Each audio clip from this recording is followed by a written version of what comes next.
So this is 3.21 producing food. First question, nice and easy question, asked you to label a plant and an animal cell. I'm not going to spend ages going through each part, but I want you to kind of like pause the video, check that you've got the parts labelled correctly.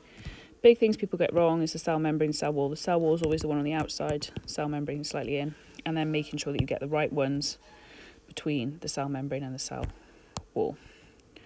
During photosynthesis, chlorophyll absorbs light energy.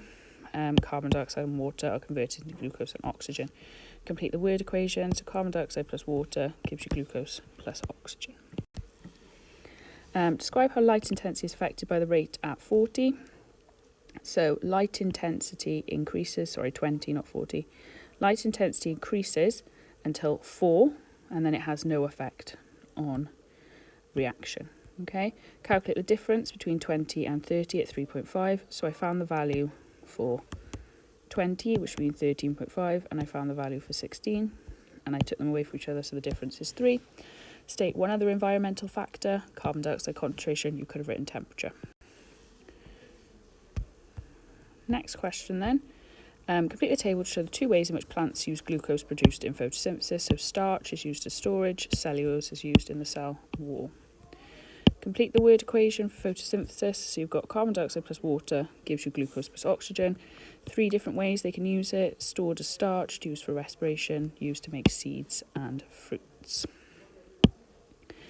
Use the information to describe the differences in light intensity, temperature and carbon dioxide. You had to describe each 3, so I did 3 bullet points.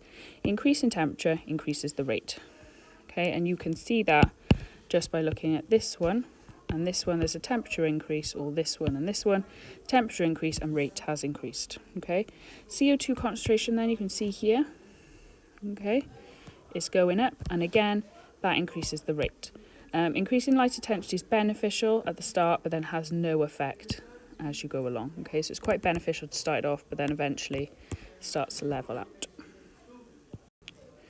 Labelling the leaf then, so palisades layer and then the spongy mesophyll layer. So palisade mesophyll layer and the spongy mesophyll layer. Name the process that occurs at layers A and B. Okay, photosynthesis. State the function of phloem is to transport nutrients, transport sugars. So I'll put nutrients as well there. Anything, just not water. The only thing it doesn't transport is water. Sugar is used by the cell in the process of respiration, or is converted to starch for storage. State the function of stomata. It's where gas exchange takes place. It's where the CO2 comes in and the O2 leaves. Question then, nice, quite a difficult graph you kind of have to look at. Name the ion least available in pH 4. Okay, so I'm looking by here. I decided that magnesium was the smallest. Okay, so you could have written sulfate as well, I think. Magnesium or sulfate. And then at pH 11, definitely iron is much smaller than everything else. Okay. Then it says, explain what would happen if you've got a magnesium deficiency. So magnesium, plants use it to make chlorophyll in the leaf. This means without it, the leaves turn yellow and cannot photosynthesize. Okay. Nitrate, very similar. Supply of nitrogen. Without nitrate, the amount of chlorophyll reduces in the leaves and no photosynthesis can happen. Advantage of kind of intensive farming, high yield happens really quickly. Disadvantage, disease spreads in the cows really quickly. Herbicide spray removes competing insects, reduces biodiversity. Fertilizer spray adds nutrients to the soil, causes dense plant growth in the rivers. Battery farming increases output or yield, but it keeps animals indoors.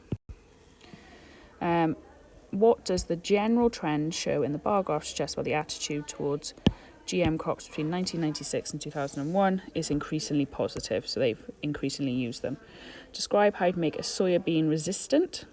You would select the desired characteristic, which in this case would be herbicide resistance. Okay, you would extract that desired gene from the DNA, use enzymes to cut the desired gene and insert that gene into the bean plant, the soybean plant. Okay, state 3 conclusions that can be drawn from the data in the tables. There's a higher yield per kilogram in GM resistant crops. There's less insecticide needs to be used every month. Okay, and there's little change in the sap sucking between either of them. Okay, so no change in sap sucking insects between GM crops and non-GM crops. The method then for testing a leaf for starch: Boil the leaf to break down the cell wall, so make sure you're adding in why you're doing each thing. Place in warm ethanol to extract chlorophyll. Rinse the leaf.